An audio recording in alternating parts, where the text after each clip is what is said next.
Alright, buckle up, because if you've got a job, I've got some bad news for you. Because unless your job is being a professional cactus in the middle of the desert, AI is coming for it. And if you are a cactus in the middle of the desert, guess what? AI can probably generate a better image than you could ever pose for. So you're done. But today, I'm breaking down exactly how AI is coming to bulldoze its way through the job market. Who's going first, who's next, and eventually how it's going to crawl its way up the corporate ladder until one day you realize you've been replaced by a laptop running $9.99 a month software. So stick around to the end to see if your job's on the line, and spoiler alert, it probably is.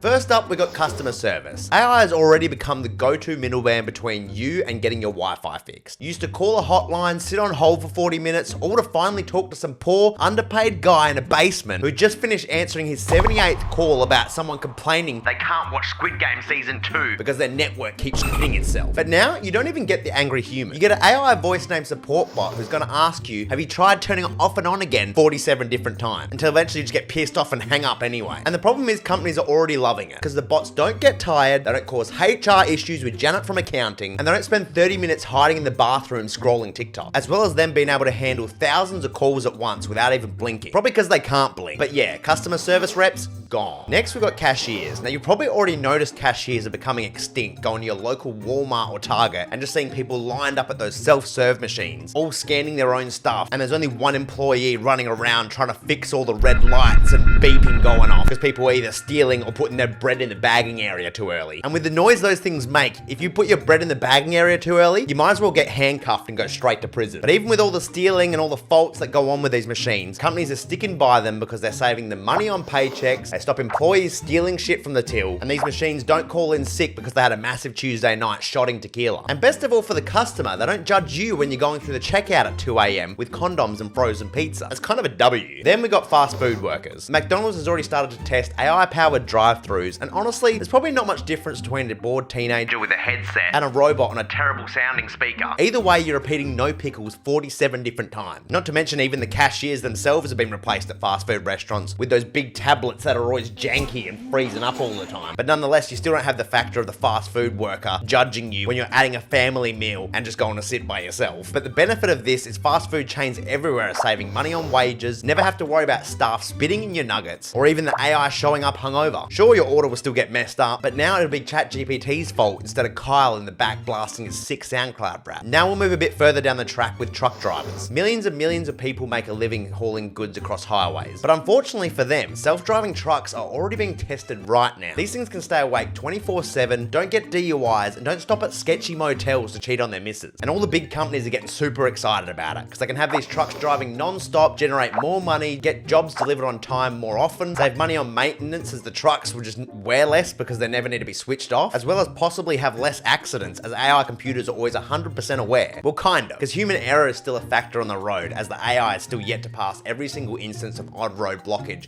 or collision chance. But nonetheless, it's still coming, and it's going to be more and more frequent for you to just see a giant truck hauling tons and tons worth of goods with just no one in the driver's seat and just barreling down the highway, which is kind of crazy to think about. Next up, we got the graphic designers, and this one's already in full flight. Imagine you spent years learning Photoshop, memorizing fonts, and pretending you're edgy because you own a Wacom tablet, and then all of a sudden ChatGPT and Midjourney come along and whip up logos, posters, and marketing images in seconds. Like this, and even this. And a lot of them can do it multiple times with multiple small changes, whereas human graphic designers may just tell you to go fuck yourself after the 8th time they're drawing a cat astronaut in space and it's not exactly correct for you. Sure, AI might sometimes make a person with 47 fingers or a horse with 3 buttholes, but this is just the start. Every update makes it sharper and more responsive to your prompt. And why pay a designer $800 for a brochure when you can pay AI a coffee's worth of money and get 50 designs instantly? That's game over, graphic designers. Now onto the writers. Yeah, if you write product descriptions, blogs, or ad copy, bad news, a robot is already doing your job better than you right now. Companies no longer need to pay Karen from marketing to write a 500-word description about scented candles. They just plug in a prompt and boom, it's done. Same with full novels. AI can already spit out romance books, crime thrillers, and even erotica. It can make 50 Shades of Grey look like it was written written by a child. And it's already a nightmare for talented writers everywhere. But nonetheless, there is still room for creativity because AI always has to pull influences from other pieces of work and isn't just yet as original as the human brain can be. For now. Now we're stepping up a gear because even the big, more important jobs aren't safe. We're talking about doctors. AI has access to more medical knowledge than any human brain could comprehend. It can look at your MRI, compare it to millions of others, and say confidently, yeah, that's cancer, in seconds. Doctors spend years in med school grinding through night shifts, drowning in debt, and AI just swallows the data and spits it out in seconds. Now, don't get me wrong, human doctors for now are still going to be very needed because AI can't just yet perform delicate surgeries or give you a prostate exam, or can it? But diagnosis, prescription matching, research, AI is already nailing it. And in future, the doctor's role might slowly shift to babysitting the AI rather than actually doing the doctoring role. Then we have lawyers. I bet you guys thought you were untouchable from this AI stuff, didn't you? Well, you're not, because AI can already analyze contracts faster than a group of interns hopped up on Adderall. It doesn't miss fine print, it doesn't get tired, and it doesn't bill you $600 an hour for answering a phone call. Sure, human lawyers will stick around for court appearances, negotiations, and of course, being the occasional slime ball. But most of the work of a lawyer, gone. And lastly, we got actors and musicians. Hollywood itself is already dipping its toes into AI-generated voices, scripts, and even faces. You thought deepfakes were just funny memes? Wait till Netflix announces its new star, a 100% AI-generated superstar, who never ages, never gets cancelled, and pumps out 50 movies a year. And musicians? Same deal. AI is already making songs, copying voices, and generating full albums. And guess what? Record labels are loving it, because there's no egos, there's no overdoses, no tour meltdowns, just perfect algorithmic pop music forever. So sit your ass down, Taylor Swift. Now fast forward a few years down the track and you're gonna see accountants disappear, therapists, and even teachers teaching our kids, all swapped out with AI. And as for my job right now, being a YouTuber slash influencer, that's probably gonna go too. How do you even know I'm not AI right now? You don't. You literally don't. Which leaves me with what jobs are safe. For now, we got plumbers, electricians, mechanics, disability workers, and even construction. They're really probably all fairly safe because the physical aspect of doing these jobs is still pretty far away from any robot or AI being able to execute perfectly. And of course, I guess sex workers. Because no matter how many AI waifus and robot dolls they roll out, some of you degenerates are still gonna want the real thing. And God bless you for it. Someone's gotta keep the human race going. So yeah, AI is coming for your job. It's not a question of if, it's a question of when. And the best you can do is start learning new skills, prepare to adapt, or just become a plumber. If you enjoyed the vid, smash that like button before a robot does. Remember to subscribe, stay safe, stay sane, and we'll see you in the next one.